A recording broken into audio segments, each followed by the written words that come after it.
तक पहुंचाया।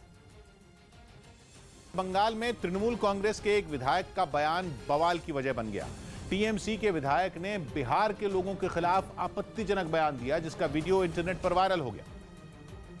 जिसके बाद बीजेपी के नेताओं ने ममता बनर्जी की पार्टी को घेरने में देर नहीं लगाई। बंगाल में कहाँ बा? अबे बंगाल में कुछ नहीं तो जा भी यार। ये video Kolkata international book festival का बताया गया। टीएमसी के विधायक मनोरंजन व्यापारी बंगाल में रहने वाले बिहार के लोगों के बारे में बोल रहे थे। उन्होंने बिहार के ऐसे लोगों से बंगाल छोड़ने तक को कह दिया।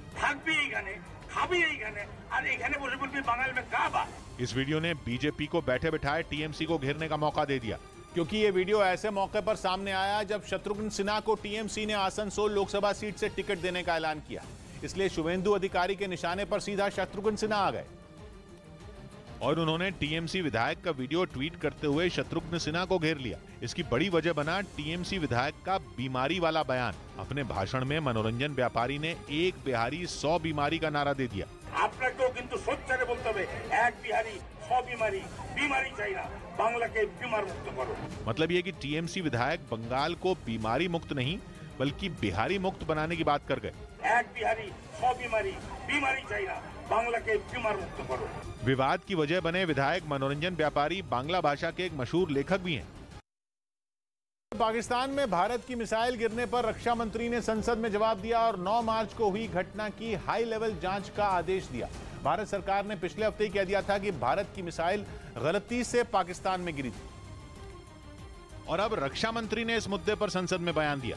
उन्होंने गलती से पाकिस्तान में मिसाइल गिरने के मामले की जांच का आदेश दिया। सरकार ने इस घटना को बहुत ही गंभीरतापूर्वक लिया है और इसके लिए एक औपचारिक उच्च स्तरीय जांच का भी आदेश दे दिया है। भारतीय सेना की बिना विस्फोटक वाली एक मिसाइल 9 मार्च को पाकिस्तान में गिरी थी। ये मिसाइल पाकिस्तान में 261 किलोमीटर अंदर बसे शहर चन्नू मियां के पास पहुंच गई थी, लेकिन इसमें विस्फोटक नहीं था, इसलिए किसी को कोई नुकसान नहीं हुआ। लेकिन पाकिस्तान ने इस मामले को हल्के में नहीं लिया और इस मामले की जांच की मांग की थी। यही नहीं, इस मामले में पाकिस्तान की एयरफोर्स के 3 अफसरों को नौकरी से हटा दिया गया। भारत में पाकिस्तान के एम्बेसडर रह चुके अब्दुल बासित तो इस मामले पर इतना परेशान हुए कि उन्होंने इस मामले का कनेक्शन रूस और यूक्रेन से जोड़ दिया। लेकिन इस मामले में अमेरिका ने भारत का साथ दिया और कहा कि पाकिस्तान में मिसाइल गलती से गिरी थी और इसके पीछे कोई दूसरी वजह नहीं थी। और यूक्रेन में जारी रूस की गोलाबारी की वजह से मिकोलाइव में एक तेल डिपो में भीषण आग भड़क गई और बताया गया कि इसमें कई लीटर तेल मौजूद था और इसकी खबर लगते ही रूसी फौज ने उसे निशाना बनाकर गोलियां चला दी, जिसकी वजह से वहां पर आग लग गई। डिपो में मौजूद तेल ने इसे भड़कने में और मदद की, जिसके बाद वहां आग के बड़े बड़े गोले बनते हुए नजर आए। चंद सेकंड के अंदर पूरा का पूरा डिपो जलकर राख हो गया और रात के अंधेरे में जलता डिपो और उससे निकलने वाले धुएं की वजह से वो किसी ज्वालामुखी जैसा दिखाई पड़ा, जिसका वीडियो वहां मौजूद एक शख्स ने बना लिया। दिल्ली के पास यूपी के गाजियाबाद में पुलिस ने मुठभेड़ के बाद चेन लूटने वाले एक शातिर बदमाश को गिरफ्तार किया और जब पुलिस ने उसका रिकॉर्ड खंगाला तो चौंकाने वाला पर्दाफाश हुआ, क्योंकि पता चला कि उसका गैंग दिल्ली और यूपी ही नहीं बल्कि हरियाणा और राजस्थान में भी चेन लूटने के लिए महिलाओं को निशाना बनाता था। और उसने पूछताछ में यह बात भी कबूल की कि वो अब तक 200 से ज्यादा चेन लूट की वारदात को अंजाम दे चुका है, जिसको लेकर दिल्ली और यूपी के अलग अलग पुलिस थानों में उसके खिलाफ 27 मुकदमे दर्ज। बताया गया कि कल्लू नाम का ये बदमाश यूपी के शामली का रहने वाला है, जिसे पुलिस ने एक मुठभेड़ के बाद पकड़ लिया। इस मुठभेड़ के दौरान आरोपी के एक पैर में गोली भी लग गई। पुलिस के मुताबिक जब वो उसकी निशानदेही पर लूट का सामान बरामद करने के लिए उसे अपनी गाड़ी में लेकर निकली तो उसने टॉयलेट जाने का बहाना बनाकर गाड़ी रुकवाई और फिर अपने बगल में बैठे पुलिस वाले की पिस्तौल छीनकर भागने की कोशिश की। आरोप है कि रोकने पर उसने फायरिंग शुरू कर दी, जिसके बाद हुई जवाबी कार्रवाई में गोली लगने से वो घायल हो गया। पुलिस को इस आरोपी से जुड़ी 2 सीसीटीवी फुटेज भी मिली, जिनमें एक वीडियो में आरोपी सब्जी खरीद रही महिला की चेन लूटकर फरार होता दिखा, जबकि दूसरे वीडियो में वो एक मकान के गेट के पास खड़ी महिला के गले से चेन झपटकर भागता नजर आया। और इस वक्त की बड़ी खबर सामने आ रही है। भारत आ सकते हैं चीन के विदेश मंत्री वांग यी। इस वक्त की बड़ी खबर आप देख रहे हैं। मार्च के आखिर में वो भारत आ सकते हैं। सूत्रों के हवाले से इस वक्त की बड़ी खबर सामने आ रही है, जहां पर चीन के विदेश मंत्री का भारत दौरा हो सकता है। न्यूज़ 18 के नीरज कुमार की खबर है और नीरज कुमार इस वक्त हमारे साथ फोन लाइन पर भी जुड़े हुए हैं। नीरज, और क्या जानकारी मिल पा रही है, आखिर किस लिए इनका ये दौरा होगा?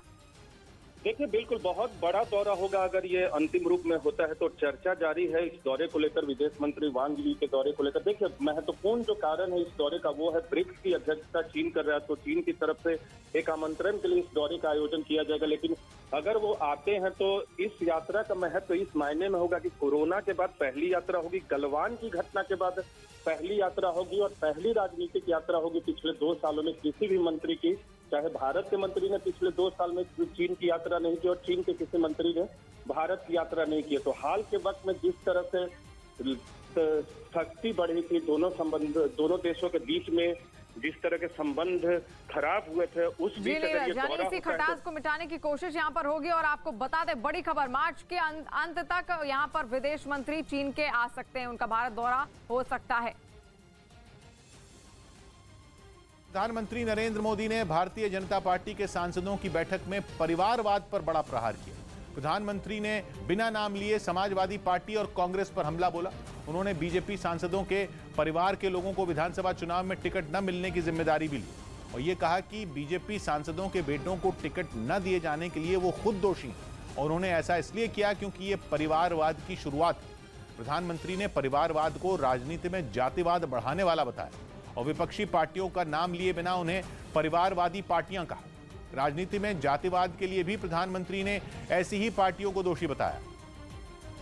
आज उन्होंने फिर से याद दिलाया कि हमें इस देश को, उस देश की समझदारी पे विश्वास है और हमें इस देश को यही समझाना है कि वास्तव में देश का शत्रु परिवारवादी पार्टियां हैं। कांग्रेस की टिकट पर यूपी के हस्तिनापुर सीट से चुनाव लड़ने वाली एक्टर और मॉडल अर्चना गौतम का एक वीडियो वायरल हो गया। चुनाव प्रचार में सुर्खियां बटोरने वाली अर्चना गौतम अपनी जमानत भी नहीं बचा पाई, जिसके बाद उन्होंने अपना एक वीडियो बनाया और सोशल मीडिया पर उसे पोस्ट कर दिया। इस वीडियो में उन्होंने हस्तिनापुर के लोगों का काम करवाने के लिए गुंडा तक बनने का ऐलान कर दिया। गुंडा बनना है, गुंडा मतलब गुंडे बनना है। लोगों ने भी देखा होगा जितने भी एमएलए एमपीज हैं वो सब गुंडे ही हैं। एक्टर और मॉडल रही अर्चना गौतम ने साल 2018 में मिस बिकनी इंडिया का खिताब भी जीता था। इसी वजह से कई हिंदूवादी संगठनों ने उनको टिकट दिए जाने पर जमकर बवाल किया था और ये वीडियो वायरल होने के बाद वो फिर विवादों में आ गई। तो गुंडी थी, गुंडी है, गुंडी रहेगी, तो कोई ऐसी बात नहीं कहनी चाहिए। हस्तिनापुर सीट से अर्चना गौतम को कांग्रेस की टिकट पर महज 1519 वोट ही मिले। और पंजाब को आज भगवंत मान के रूप में नया मुख्यमंत्री मिल जाएगा। आम आदमी पार्टी के नवनिर्वाचित विधायक भगवंत मान शहीद आजम भगत सिंह के पैतृक गांव खटखड़ कला में पंजाब के मुख्यमंत्री पद की शपथ लेंगे। भगवंत मान ने लोगों से बड़ी संख्या में शपथ ग्रहण में शामिल होने की अपील भी की है और साथ ही लोगों से कहा है कि वो पीली पगड़ी या पीली शॉल में आए ताकि खटखड़ कला को बसंती रंग में रंगा जा सके। मैं इस वक्त मौजूद हूँ खटखड़ कला गांव में। ये गांव इस वक्त इसलिए सुर्खियों में है क्योंकि भगवंत मान यहाँ पर शपथ लेने वाले हैं। इस गांव की एक और खास बात है, यहाँ पर शहीद आजम भगत सिंह का पुश्तैनी घर है और ये आप देखिए पंजाबी में लिखा हुआ है शहीद आजम भगत सिंह जी दा जद्दी घर।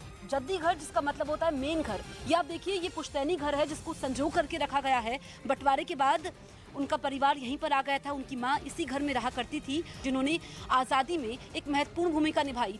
किस तरीके से वो महज 23 साल की उम्र में फांसी पर चढ़ गए।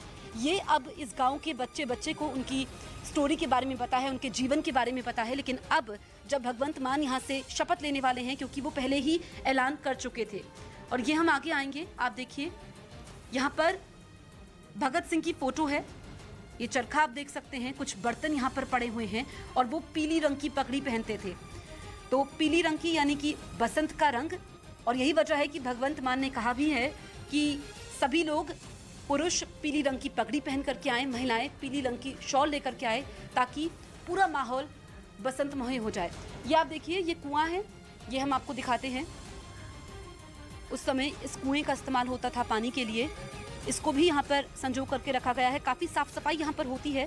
जो यहाँ पे आबादी है, जो लोग यहाँ पर रहते हैं, वो कई सारे ऐसे लोग हैं जो विदेशों में बस गए हैं, जो शहर में बस गए हैं, जो पहले की पीढ़ी थी वो यहाँ पर नहीं है। कई घर ऐसे हैं जहाँ पर अभी भी ताला लटका हुआ है। कैमरा पर्सन अनिल सूद के साथ जसप्रीत कौर, न्यूज़ 18 इंडिया।